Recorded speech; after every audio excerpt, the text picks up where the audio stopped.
YouTube? This your boy Dre King, man. I'm coming back at you with another video about President Trump and the assassination attempt. Further ado, let's go and get into this video. The Secret Service is under intense scrutiny after the attempted assassination on former President Trump. A Homeland Security and congressional probe are underway, and the agency's director, Kimberly Cheadle, is expected to testify before the House Oversight Committee next week. Yesterday, here on the floor of the Republican National Convention, lawmakers confronted Cheadle as she walked through the venue. Stonewalling attempt. You owe the people answers. For a closer look, I'm joined now by Anthony Cangelosi. Hey, look, I don't know why she walking through ignoring folks, but like, hey, really, they tell the truth. You really do owe some folks some answers because that should have never happened. A former Secret Service agent and a lecturer at the John Jay College of Criminal Justice. Mr. Cangelosi, welcome. Thanks for joining us. Thanks for having me. So the more we've learned about what happened here, the more questions it seems to raise, knowing as we do now that the shooter was able to get less than 500 feet within a former president to climb on top of a building, get a line of sight to him, and get off those shots. Do you agree when lawmakers look at this and say this was a failure of the Secret Service? Yes, it's undoubtedly a failure. You know, when I first started watching video footage of it, my first reaction is, you know, where were these shots coming from? How can this be? And as the information started to come in, realizing this was only 150 yards with a clear line of sight to the podium where the president was going to be speaking, and that they didn't have an agent or some kind of armed law enforcement officer on the top of that roof. Hey, look, hey, we both were thinking the same thing, man. Like, how can it happen? Like, how can it be? Like, it's supposed to be in Secret Service everywhere. Like, how can you let somebody be on top of a building soon when you should have had somebody on top of there? Like, that just doesn't make sense to me. That's a critical error on the part of the planning. And that gap in security could have resulted in someone climbing that roof and shooting indiscriminately into the attendees on that venue. And there could have been a lot more death than there really was that day. Well, there have been some reports, I'm sure you've seen, that local police with whom they were coordinating had told the Secret Service they didn't have enough people to station a patrol car outside that building that we know the gunman was able to get access to. Could that one factor have changed everything here? Yeah, there's a lot of planning that goes into these events. They go into, they start planning these events days in advance. And if that was known, and it should have been known, there had to be some kind of way of getting, whether it was the local police or the Secret Service, getting an agent to, you know, stand a post on that roof to deter any bad actors like the shooter from trying to get up there and, you know, trying to either kill President Trump or kill people in the venue. This is something. You know what? And I personally agree with you. I really do. Like, that just, like, if you knew you didn't have enough people and you knew that it was planned and they knew that the event was planned days before, then I totally agree with you, man. They should have thought about something else before Trump even got there, just to make sure this man's safety is protected. That proper planning was easy. It was easy to avoid. There's questions around the planning, and there's also questions about communications in the moment. As the details have come out through reporting, it appears to be that local police had actually identified the shooter as someone who looked suspicious. They did not know he was armed, that they notified Secret Service. We understand police were pulled to try to find him, and they lost track of him.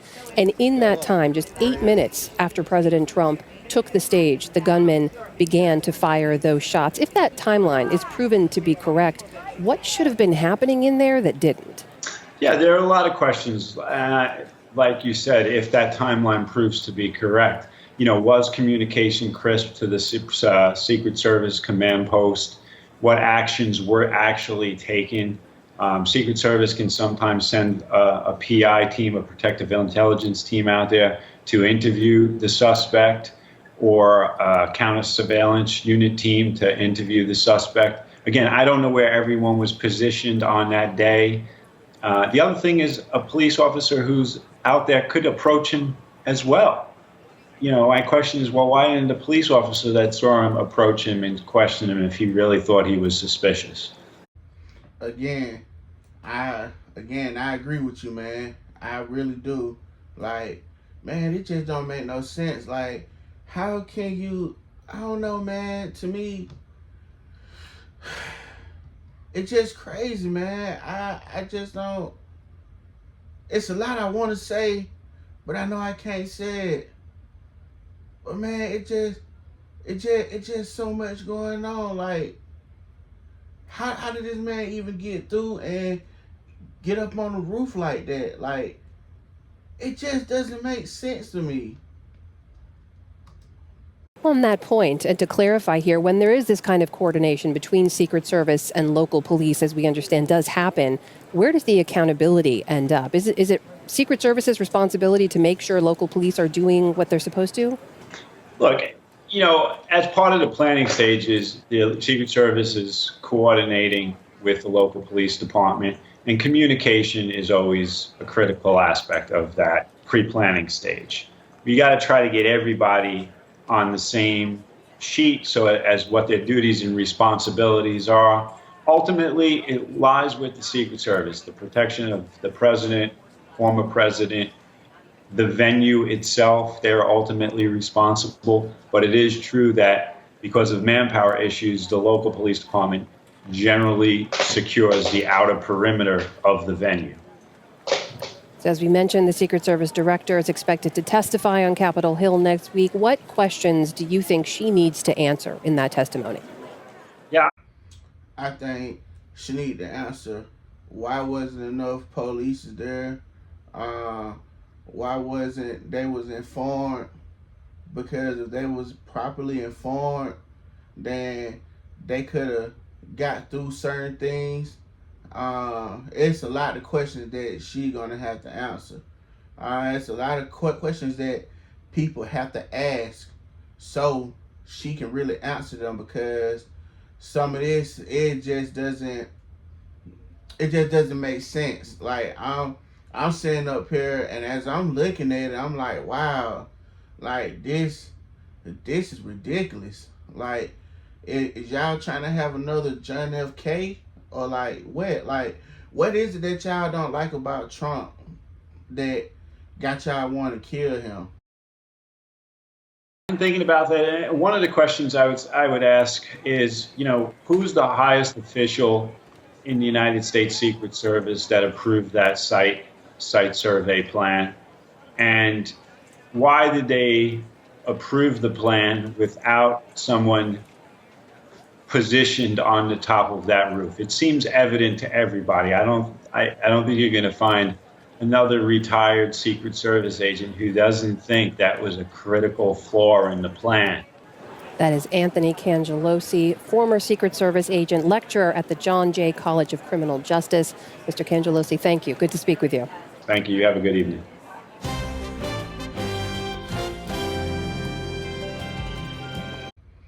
Well, that was it right there, man. To be honest with you, you know what? Nah, I'm gonna say a little bit of what I want to say. First off, why wasn't they informed? Second off, how did the dude get up there a few minutes after he's speaking? How did he get up there, and how he get through certain people? That's the question I want to know. That's the answer I need. It's just crazy, man.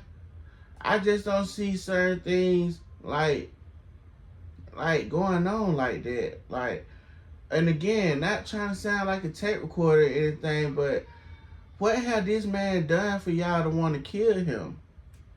Like, why? Because he's very vocal about what he believe in.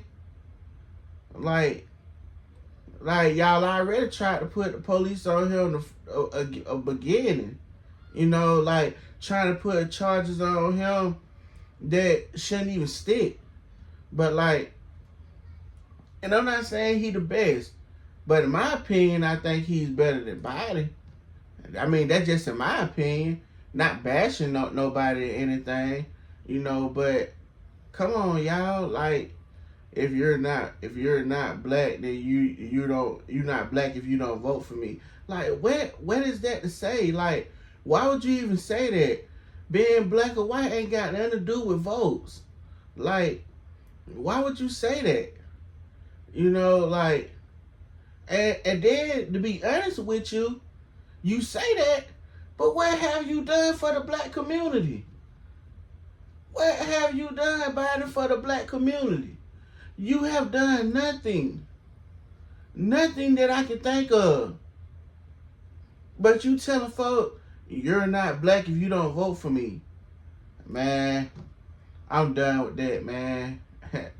Hey, it's your boy Dre King, man. I'm signing out. Like, comment, subscribe. Man, get this paper, roll it up and just sit back. Hitting nothing but the best that Cali swag. It's the lifestyle that I live, no need to brag. Man, just relax, hit the gas. 1, 2, 3, 4, perfect, then we need to pass. Getting this money, chase your dreams is where we at. Ain't got no time for all the chit chat. Relax, sit back, who know me best? They call me Dr. King on the road to success. Naruto Uzumaki, we be blowing respect. Glad my eyes